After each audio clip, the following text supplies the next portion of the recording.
Celeb Savant is a career retrospective type interview focusing on singers, actors, and industry experts. Join Barrett Edelstein now as he dives into the entertainment world.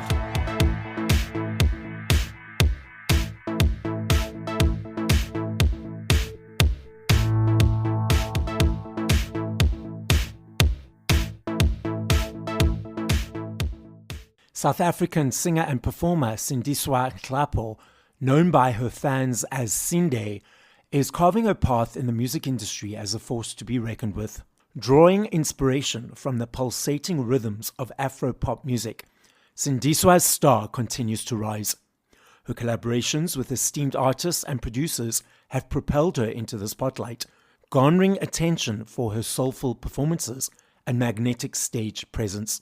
In 2024, Sindiswa's talent caught the attention of Universal Music, making a pivotal moment in her career as she embarked on a new chapter with one of the industry's most esteemed labels. Now armed with the support of a powerhouse team and driven by an unyielding passion for her craft, Sindiswa is poised to make her mark as one of South Africa's brightest musical talents.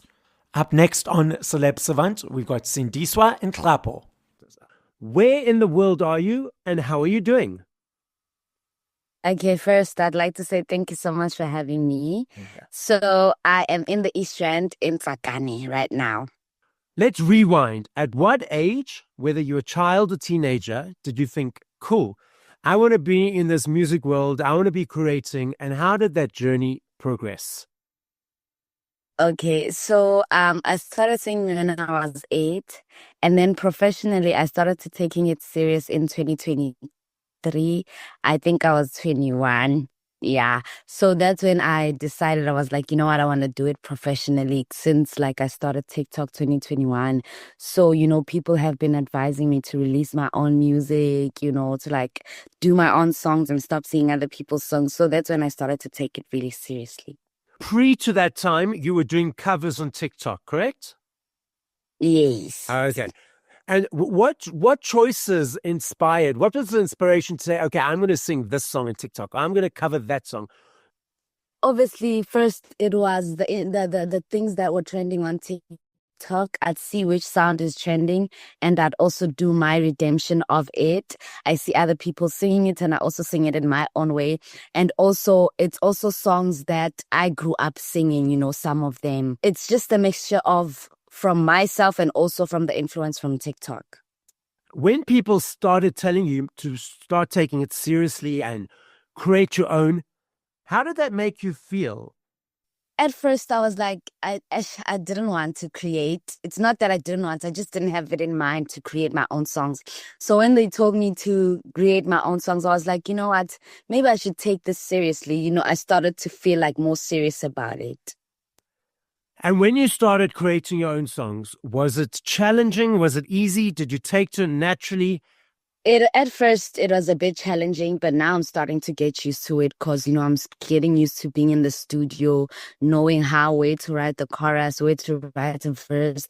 At first, I didn't know any of that. So it was a bit challenging at first, but I am navigating through it properly now. When it was challenging in those beginning days, was there ever that frustration, I can't do this?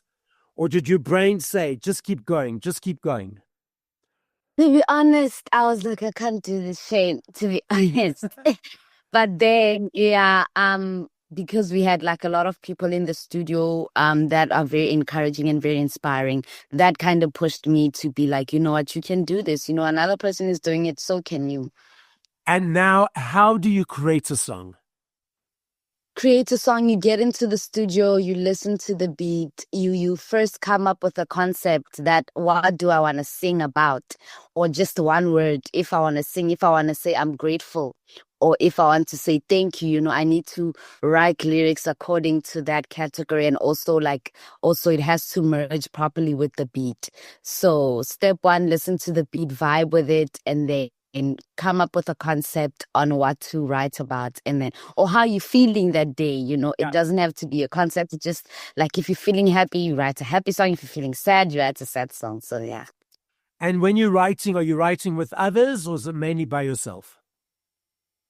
It's definitely with others. I have a writer. His name is Ntete. So yeah, he helps me. Now, what do you enjoy about performing live? So I haven't really had many performances. I've only done one performance. Okay. Tomorrow I'm gonna do my second one. So I feel very nervous. I won't lie. So what I enjoy about it is that people vibe. Although it was my first time, but I could see that people are vibing to my music. So yeah. And obviously, as time goes on, you become more tuned to that performing live. So at the moment, what are the steps for you when that nervousness is there? How do you deal with the nervousness? Okay, so I looked up a few exercises because when you're nervous, your voice shakes. So before I get on stage, I try to jump around to just get the adrenaline out so that when I sing, I don't shake. So I just try to do breathing exercises. I do exercises like jumping jacks just to get my blood pumping, and then I can sing. For someone who's even just starting out now, what advice would you give to that person? They just need to press that record button. You just never know where it could take you.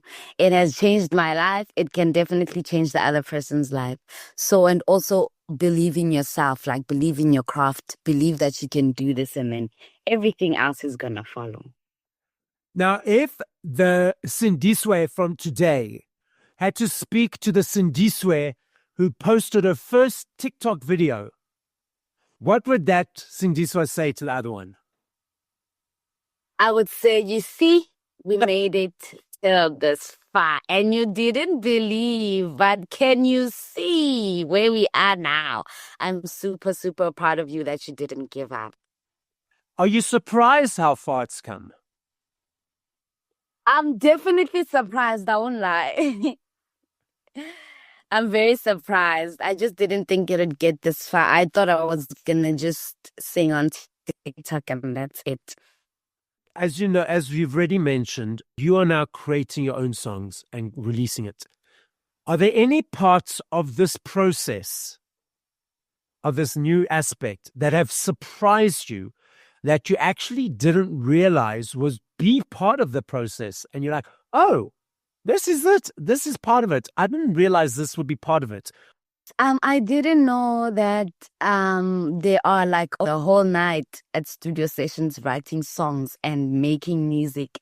And also, I also didn't know that it comes with a lot of stress. It's not easy. I won't lie, it is not easy. It comes with a lot of stress. You need to prepare your voice. Sometimes your voice is cracky and you need to, So stress and also overnight studios are one of the aspects that shocked me. I love me a CD. I still budget for my CDs every month. I like the journey of the choice, the unpacking, the receiving, the listening to song 1 to whatever number. I'm not sure if you're aware that CDs, vinyls, cassettes, more overseas than in South Africa, are on a massive comeback.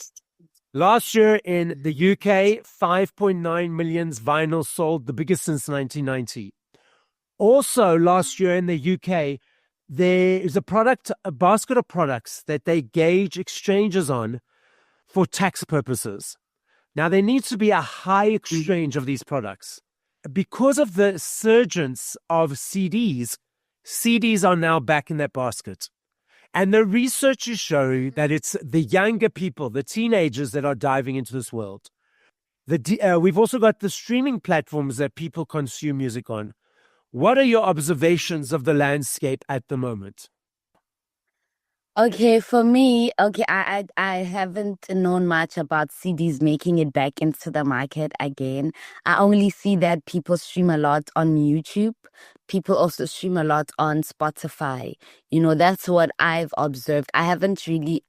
What I know is that CDs ended in Zahara era, Brenda Fassie era. So I just didn't know that CDs are now back in the market. I'm only realizing that it's Spotify and YouTube mostly that. Yeah, so it's not really in South Africa. So for all the overseas listeners, there's not really a store for us to buy CDs.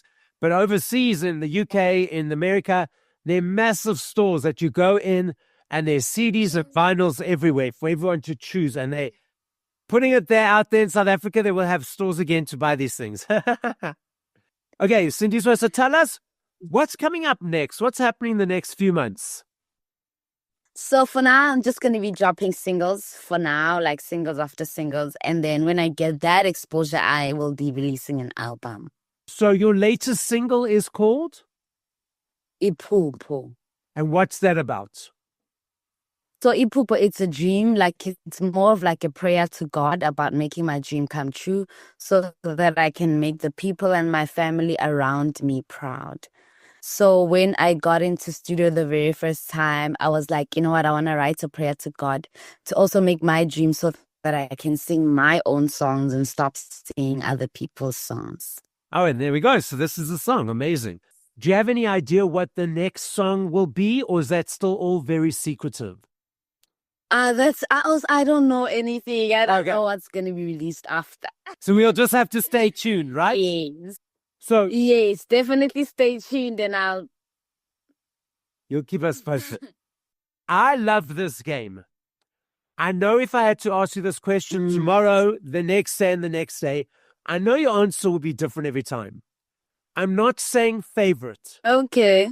I'm saying top of mind. If you had to push play to 5 artists, other artists, and if you could think of a specific song of that artist, who would those artists be? And if you can think of a song, what would the song be? Definitely Lwandlunkulu Amaphuphetha Wafani, Naledi Aphiwe Ngiyabonga, Nomfundo Mo Phakade Lami, Mawelele All My Life. Okay, lovely. Mama Ngimtholile. Wow. Okay, so nice mix. Those aren't on my list, so I need to add them. So thank you for that. Sindiswa, the podcast is listened to throughout the world. As a final message, what would you like to say? Okay. I would like to say, believe in yourself, be patient, and also be consistent. Don't give up, because when you're about to give up, your breakthrough is literally here at the door. So just keep pushing. Like, if you are tired, just like force at this point. You need to force. So, yeah. Thank you for listening to this episode of Celeb Savant. Please follow Barrett on TikTok, Instagram, YouTube, and Facebook at Celeb Savant. That's CelebSavant.